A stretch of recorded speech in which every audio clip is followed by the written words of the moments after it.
Hello, welcome. This is Tuesday live lesson from the studios of Digital DJ Tips. It's actually a very special lesson today because just an hour or two ago, this desk got cleared from what was on it. And what was on it was all the equipment that the renowned trance DJ Ferry Corsten uses when he DJs, a full 3-deck CDJ setup and all the other stuff. And the reason for that is that we've been filming a course with Ferry. And it's really exciting to bring that to you. We've been doing it all week and it's been amazing. It's really been a lot of fun. But what I want to share with you now is a sneak peek into some of the things we've learned hanging out with a big trance DJ, picking up on the way he does things. And I've got 5 surprising tips to help you become a better DJ that I want to just let you have a little sneak peek into now.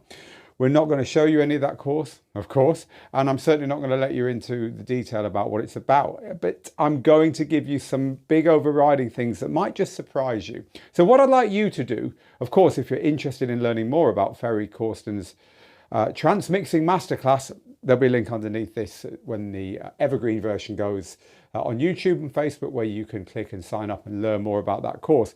But what I want to share with you is these 5 surprising things that we've learned from Ferry this week. You know, he's been DJing here on his setup. He's been DJing on old-fashioned record decks, showing us how to use vinyl. He's been DJing on controllers. He has been in the DJ Mag Top 100 DJs for 26 years. 26 years, one of the top 100 DJs in the world. And he was telling us, we sat down and kind of worked it out. He thinks he's probably played 2,500 gigs around the world in that time. So he knows a thing or two about DJing. So what I want you to do, because you know a thing or two about DJing as well, I want you to share in the comments as we're going through these 5 things, one thing that's helped you become a better DJ. And at the end, I'm going to read out some of the ones that I think are probably worth sharing with everyone else. Your comments are coming in live here, whatever platform you're on, Twitch, Facebook or YouTube. This is a live lesson if you're tuning into this video wondering when we're going to get started. And the reason it is like this is that it's live, right? We record these every Tuesday. So subscribe to the channel if you want to join in with these live lessons. Right, here we go then. 5 ways to be a better DJ, some surprising tips from trance legend Ferry Corsten that we've picked up making a course with him right here this week. So number 1, play regularly. Do as do, dream as dream, right? If you want to be a DJ, you better be DJing regularly. Now, Ferry, as I just said, has played 2,500 gigs in the last 26, 27 years. So he obviously plays regularly, but it's more than that. And you don't need to be a superstar DJ headlining clubs and festivals around the world for this to happen. Ferry uses any excuse he can find to DJ, to be DJing. So I'll give you one big example from the course and we'll leave it there because it's a big one. Ferry has always been sent music and he's always bought music. He has a whole module in the course about music, about finding great trance music, organising it and so on. So he's got a big pile of new tunes every week, right? And he could just listen to them all, decide how he wants to use them, put them in his collection, but no, he doesn't do that. What Ferry does is DJ with them. And he doesn't just DJ with them at home, he does it in public. So Ferry has had a radio show for decades. For decades, he's been putting a live radio show on. He's on Armin van Buuren's State of Trance once a month. He has an hour on the first show of the month of that particular show, but he's also got his own Resonation Radio, and he had Corsten's Countdown before that. Every single week, he's DJing. So he's combining learning his new songs with playing them to an audience and actually DJing. And if you tune into his show, he actually DJs all the way through. Now, DJing with songs you don't know very well is very different to DJing with songs in front of an audience for a festival set where it's very tightly planned and so on, which is different to playing a long club set where you might do something different again, because in those 2 instances, you know your tunes very well. In the radio show, you don't. But he's found a way of making that work using clever things like cue points and pre-preparing his tracks even when he doesn't know them very well. We talk about all of that in the course, but one thing that really struck me, considering the length of time he's been doing it and the size of his profile, he still tries to find every opportunity he can to DJ. Do as do, dream as dream. Don't sit in your bedroom, and I'm not talking to you, I'm not, but don't sit in your bedroom tapping away that you don't think the latest piece of gear released by whichever company you love has quite hit the mark with the things that you need and this, and that. DJ, use that time to DJ. DJs do this stuff. Dreamers just dream about it or type about it in forums. I'm just having a little dig. Okay, cool. So that's the first tip, right? This is Ferry Corsten's 5 surprising tips for being a better DJ. I want to know yours. Let me know in the comments. So the second thing we've picked up in working with Ferry in this very studio all week, I can still smell his cologne. They literally left for the airport just a few minutes ago, and I cleared the studio in time to do this live stream for you. So the second tip from Ferry, the second thing I picked up that I think would be great to share with you immediately while it's still fresh in my mind. Keep every playlist that you ever play for any reason in front of anyone. Keep every playlist.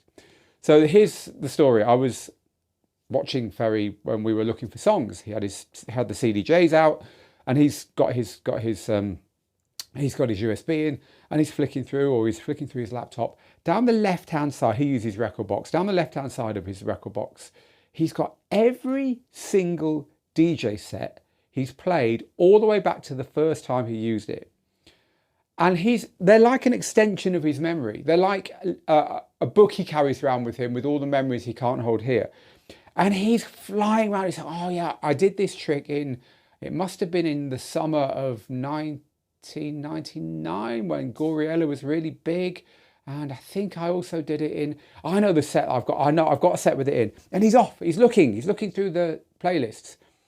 Having every single playlist you've ever played in any gig, any radio show, any party, any practice session available to you down the left-hand side in your DJ software gives you an awesome resource, it's like a photo album. It's a memory of everything that you've done in sound down in your DJ software whenever you want it. You might never refer back to some of them, but look, having them all there, it's useful for all kinds of things. You can use it to build future DJ sets. You can use it to look up mixes. You can use it to remind yourself what you were playing. Ferry dialed up a 4-hour DJ set because he wanted to explain how he gets from 125 BPM up to 150 BPM in a trance DJ set, so he can play every genre of trance because he gets bored playing the same subgenre, He gets bored playing 138 BPM for the whole set, so he likes to start at a totally different BPM. And again, in the course he explains how he does this technically, but look, having access to that stuff is the tip I'm going to give you here. So look, if you don't do it now, your history in your DJ software probably already has lots of sets that you didn't even know it was recording. Pull them into playlists, keep them. It's a great way of never forgetting what you've been doing behind the decks, and it really struck me like he's pretty careful to keep them all. So we're running through our 5 surprising tips for being a better DJ that we learned, just 5 of the things that we picked up that I wanted to share with you straight away from making Ferry Corsten's Trance Mixing Masterclass, which is coming out very soon on Digital DJ Tips, and which we've been making here this week. We've just finished the filming part of it, and these are things that have stuck in my head from the week that I wanted to share. So the third one, keep it interesting. Now this is a great one actually. So Ferry Corsten, he wasn't even DJing under his own name at the beginning. His songs were released under System F and Veracocha and Goriella with Tiesto and so on. He had these projects, these production projects, right? And then, funnily enough, it was my colleague, Steve Canuetto, who some of you know from the school, who worked at Ministry of Sound at the time. He rang him up, and I can't see where the CD's gone now. We had it here. He rang him up and said, Trance is big in the UK. This is back in 1997, 1998. Do you want to spearhead the Trance Nation CDs? The Ministry of Sound released some CDs called Trance Nation, which sold millions and millions. They were mix CDs before Mixcloud and SoundCloud and so on. That people would use to buy the music they loved. Would you like to come and spearhead it for Ministry of Sound, Ferry? Literally on the phone to Holland. And Ferry came over to London and worked with Steve on the Trance Nation CDs.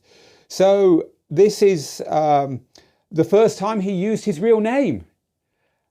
Because he already had projects. System F was a certain sound, the stuff with Tiesto was a certain sound, and so on. But since then, Ferry has leaned into this project idea. So he's got his What the F project, he's got his Unity project, he's got some new stuff which I can't tell you about, but it's coming. And the whole point that he was keen to impress on us is, if you're just you, if you're like, well, I'm a DJ and I play music, right? This is me, this is my name. Do you want to book me?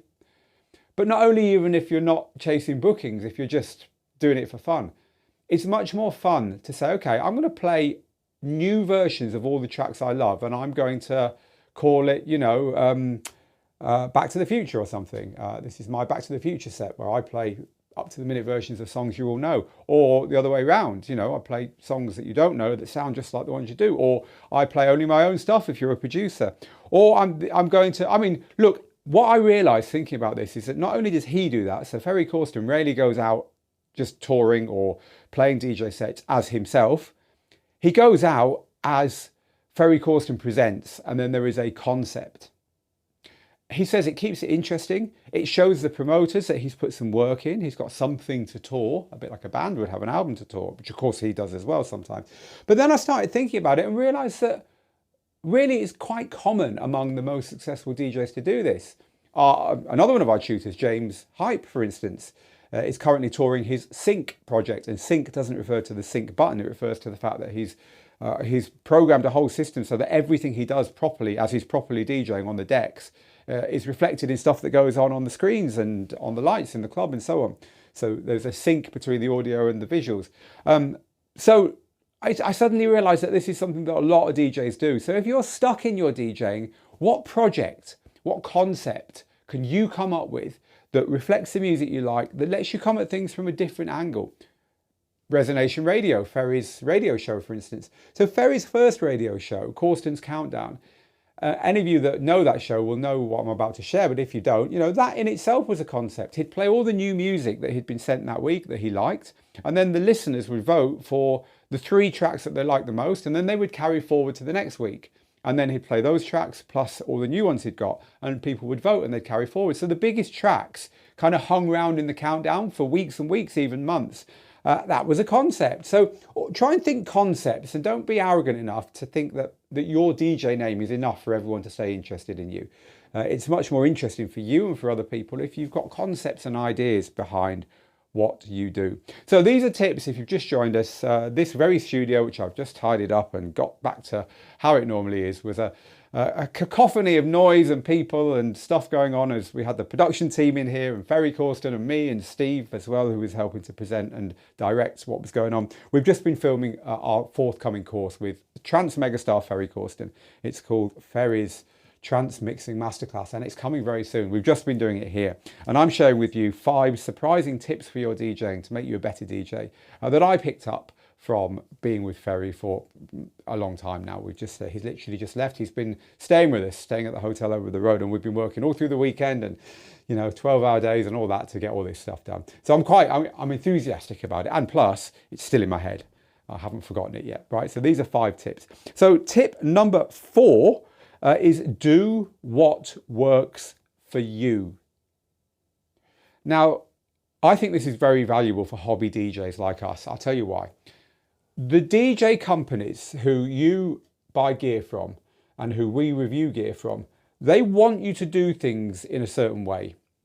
They want you to use their systems in a certain way. The DJ world wants you to do things in a certain way. You can't mix like that. You've got to mix like this.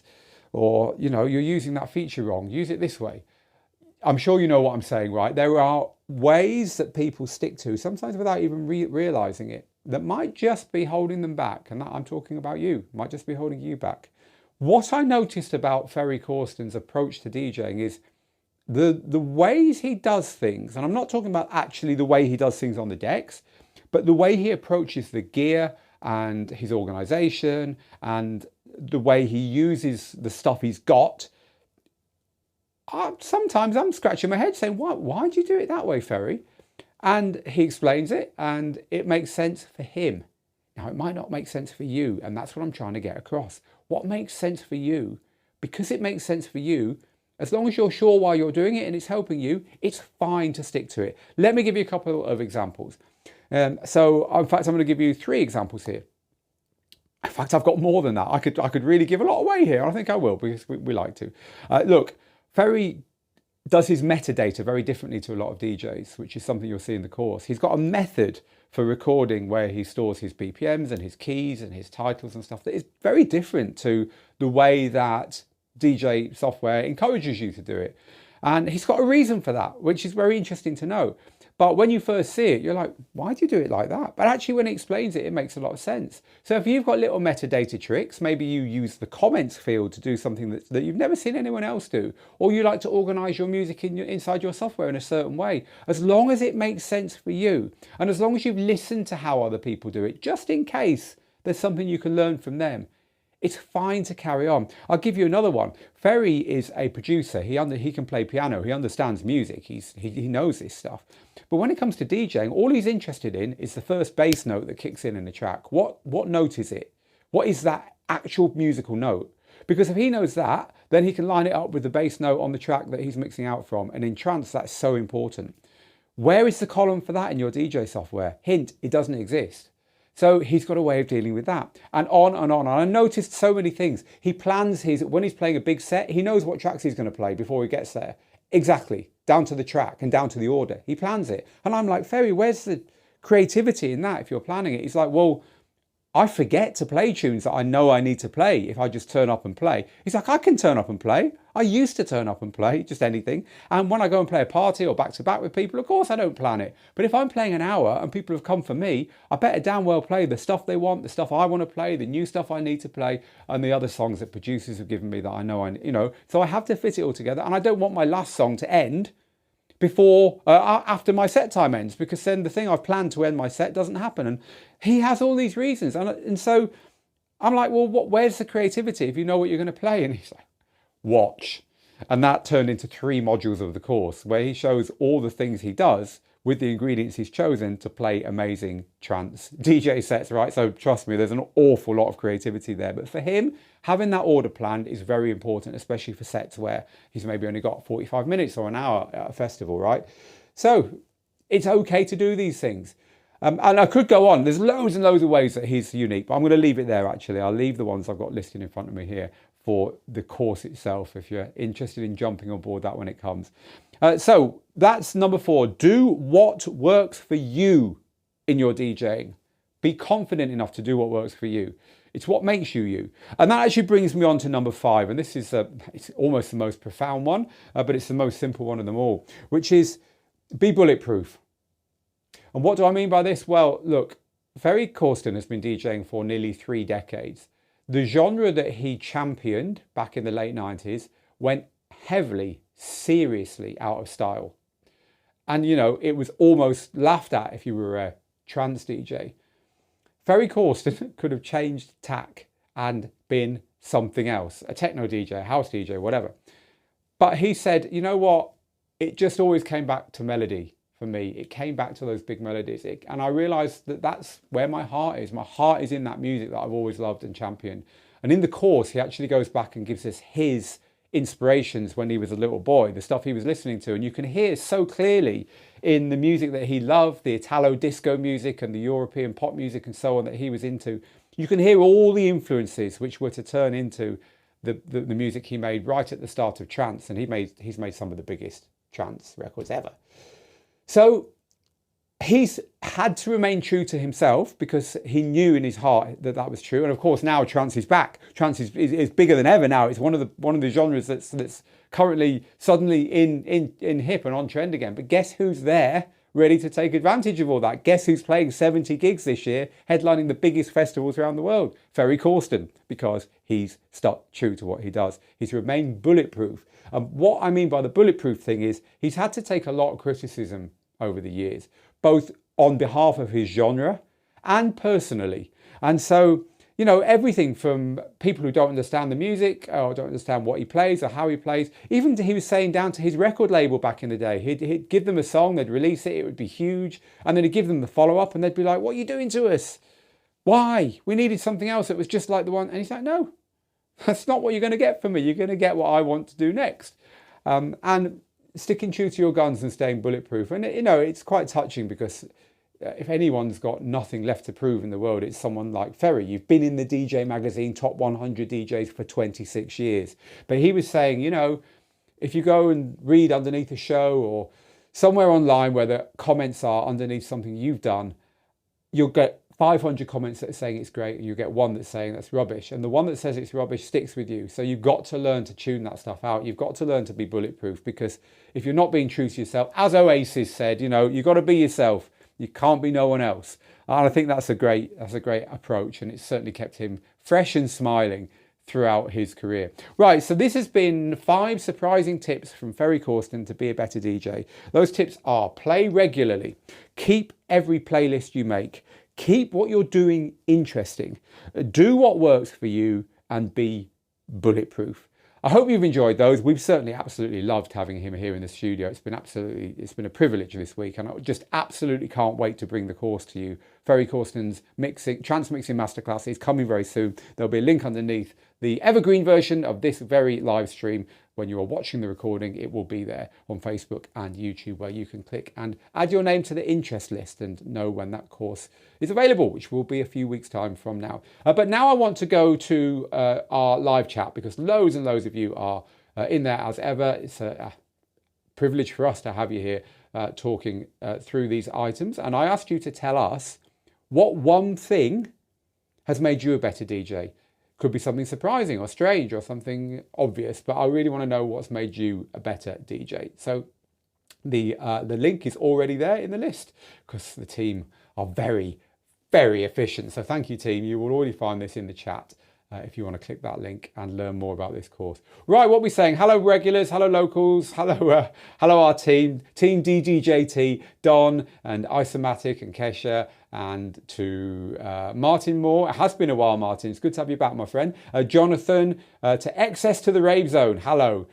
New name on me there. Good to have you. I like your title. Hello, DJ Belter and Java Man. Stevie BLK. Hi, Phil, says Stevie. Does this mean that you'll be back on Thursday as well? We tend to do Tuesday streams now for our public streams, and we do Thursday once a month if we can fit it in. Everything else is going on in our student platform, Student Hub. So if you're a Digital DJ Tips course owner, head there on Thursday at this time, as always, for your Thursday streams. So there's the answer to that. Hi, Mixmaster G. I hope you're well. Hello to Spiros, and Spiros is asking for news about Tractor. We will bring you, as we always do, any good juicy news we have over on the main website. Keep an eye on there on everything, not just Tractor. Hello, and Neil. Right, look, I've asked you a question now, so I need to scroll down past all the wonderful greetings to some of these questions, answers to the question, which was: tell me something that's made you a better DJ. So this is from Cameron. Practicing without using headphones really helped my ability to read waveforms on the fly, says Cameron. Most important, though, if you really want to improve, is to play for at least an hour a day. Yep, there's that, playing regularly. Thank you very much for that, Cameron. Brian says a hard-earned lesson for me was forgiving my mistakes as I make them and letting them go. Bounce back and persevere. This is a great tip. Both when you're DJing, you know, you can't go back and do it again, so just get on with it. But also, you know, I always say that when you're making mixtapes and when you're trying to get something perfect, it's a bit like losing a life in a video game, right? It doesn't mean that it isn't going to be the best round you've ever played. It just means you've got to lose your lives at some time. It means you just lost a life early. So keep playing. Don't hit reset. I love that. Thanks, Brian. So hi, Kevin. We appreciate you too. Hello, Ralph. So Anil says, I convert all my playlist histories into actual playlists. I do exactly what Ferry Corsten does. It makes it easy to recall great sets and combine them for other gigs. Yeah, it makes preparation much easier. David says, when I am teaching, I put on the radio and I get my students, when I'm teaching people to DJ, to mix into whatever song comes up next. Oh yeah, we were doing that in the studio actually. So the boys would be all crowded around the production computer looking at some lesson we'd filmed, and whoever was still here by the decks would just like almost accidentally be whatever happened to be on the deck, just getting it in beat and mixing it in, and then they'd be turning around saying, shut up, will you stop doing that? But yeah, I totally get you. Mixing into what's going on is a lot of fun. Right, so this is for you. This is you sharing your tips with each other, having shared the 5 from Ferry. So this is from Mike, who says, The radio show idea is great. It's exactly what I do. I do a radio show, but I also play out and I keep every playlist. Wow, you've got lots of these ticked off here. With the radio shows, I prepare new music and I kind of have a skeleton set to go off. And then when I play out, I have no prepared set list, but I do retrieve what I've done and save it as a playlist. So yeah, look, this idea of auditioning your new music in public is a great one, I think. Why not? You're going to spend a lot of time listening to the stuff you've bought. Why not do it as a live stream? Turn on your cameras, turn on your live streaming software and share it with your fans. It's a bit of a behind the scenes. It's something that has worked very well. I said to Ferry, what is it with you Dutch DJs that you have radio shows that last 10 years and thousands of episodes? He's like, I don't know, but we do. Right, okay, what else? Your tips. So Ferry and Paul van Dyk, the Other Side EP is one of my prized possessions, says Ralph. That's awesome. I've got the original Ferry Corsten and Tiesto Goriella here. I found it in my vinyl up there. Ferry, like I say, was actually recording a vinyl set for us just this morning. So in the course, he uses his CDJs, obviously, because that's what he uses, but he also uses a controller to play a set and then talk about that and train how to do that, and also real vinyl. So if you're an old trance head who's got some vinyl in the attic and you'd like someone like Ferry Corsten to show you how it's done and talk you through it, you won't find it anywhere else. It really is going to be something special. Right, hello to Nigel in Solihull near Birmingham, birthplace of my wife, no less. Nigel, you're in good company. So my bi-weekly mixes, says Jasper, are called Exceedingly Good Old School Beats. I like it, exceedingly good. There is a Mr. Kipling Cakes reference for those people of a certain age from the UK as well. So this is from Disco Doctor, who says, great tips. I save good sets in my history too, just in case I want to dip into them again. And also rotating through one each of house, UK garage, breaks and drum and bass each week to keep it interesting. Oh, I love it. So you've got lots of genres you're into. So each week you jump to a new one to keep everything interesting. I like that. Makes sense. Okay, so I've got an old laptop, says Easy DJ, with a dead screen on it that I really need to export the history from. I will do it one of these days when I can be bothered. Right, okay. So yeah, Mixmaster G, I would expect you to crack immediately how Ferry does it and why. We were talking about music organisation, but I'll leave going into the details for those people who want to learn it in the course.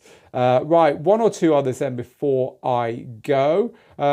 So Trance started with European Italo disco, just like Ferry says Mixmaster G. Dolce Vita, anyone? Mixmaster G, you have my heart there, because Dolce Vita by, I'm trying to remember the name of the artist, I have the single at home. Who's it by? You're going to tell me. Is one of the best bass lines and synth lines on any early 80s song. End of story. Ryan Paris. Yeah, you didn't need to help me. It was by Ryan Paris. Yes, what a tune. Totally with you there. If anyone wants to hear how cheesy music can also be absolutely brilliant, go listen to Dolce Vita by Ryan Paris on YouTube after this and wait for the drop in the middle. It's fantastic. I'm with you there totally.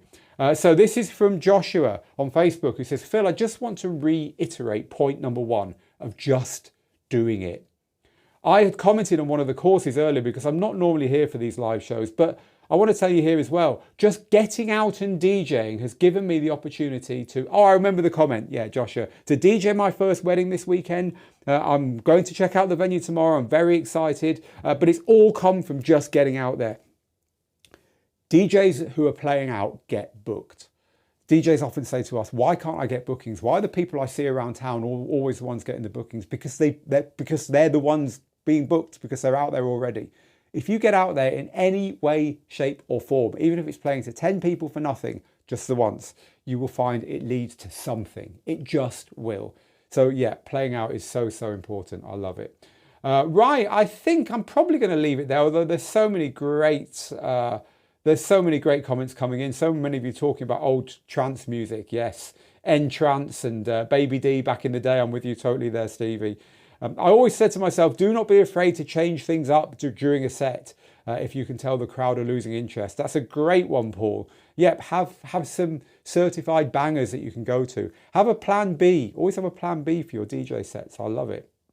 finding the best part of a track to mix into, as opposed to just intro outro mixing. I love that as well. Thanks, Chaotic DJ.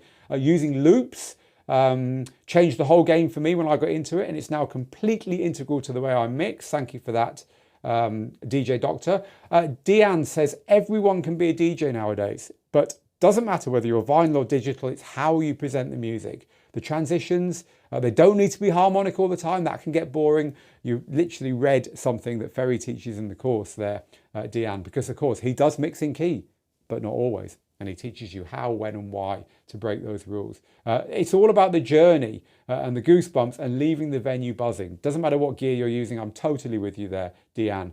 So thank you for that. And look, these comments are amazing. I do actually want to read one or two more out, even though we're kind of overrunning, because it's just so good to see that you're inspired to share these tips. And I think some of them are really, really useful. So we will read one or two more out now. This is from Jack. Always look like you're having as much fun as the people you're playing for, even if you have problems with your software or hardware. Keep smiling when things go wrong. Yep, a true professional will not let on that anything's wrong, whether they brought their personal problems into the club with them, or whether there's something up with the gear, or whether they're just not having a good night. I'm totally with you there as well. This is from DJ Machiavelli. I've only been DJing for a couple of months. I have a SoundCloud page and I've posted about 9 practice mixes to get feedback. One DJ told me I was posting too much too quick. Thoughts? Keep posting. You know, DJs will say, well, you're going to ruin your reputation. Well, you haven't got a reputation. Keep posting. You get better by sharing. And so sharing your journey is absolutely fine. DJ Machiavelli. Do not listen to detractors. Right, to be a better DJ is to love what you do and to continue to learn and be confident in yourself and your skills, says Benji B-Side. And Deanne says, Ferry's Trance Nation CDs got me into trance. They were all great until Ministry of Sound went a bit cheesy at the end there. Well, yes, they did, but you're right. The Trance Nation CDs were absolutely fantastic. And of course, Ferry was behind them. Right, I'm going to leave it there, people. Thank you so much. I wasn't expecting so many tips from you to round off the show with. And it's great to hear that. But if you're interested in the Ferry Corsten Trance Mixing Masterclass, which is coming from Digital DJ Tips and is the only way to learn to play trance if you've ever wanted to do it. Who would you go to other than one of the greatest trance DJs of all time if you had the choice, right? So we've done it. We've got it for you. And it's going to be amazing. If you're interested in that course, then there's a link underneath in the chat, in the comments, wherever. We will post them around this video, so you can click on it and add your name to the interest list, which means you'll find out first and you'll get the launch offer on the course, which is always the best offer we make on these things. So don't miss that. It's been a pleasure. Thank you very much for being here and being so interactive in the chat. It's been wonderful. This is Phil. Quite a tired Phil, I have to say. We really have burned the candle at both ends for the whole week. Getting all this made. We've finished it. It's all in the can. We're just going to go and do the hard work of turning the finished 50 odd lessons, 60 odd lessons into a course, which is what we're going to do next. Hours and hours and hours of training for you coming from Ferry. I'm going to go now then. So look, get good, get out there, make the moments. Thanks for joining me today. And I'll see you again next Tuesday for another Tuesday live lesson. Till then, bye-bye.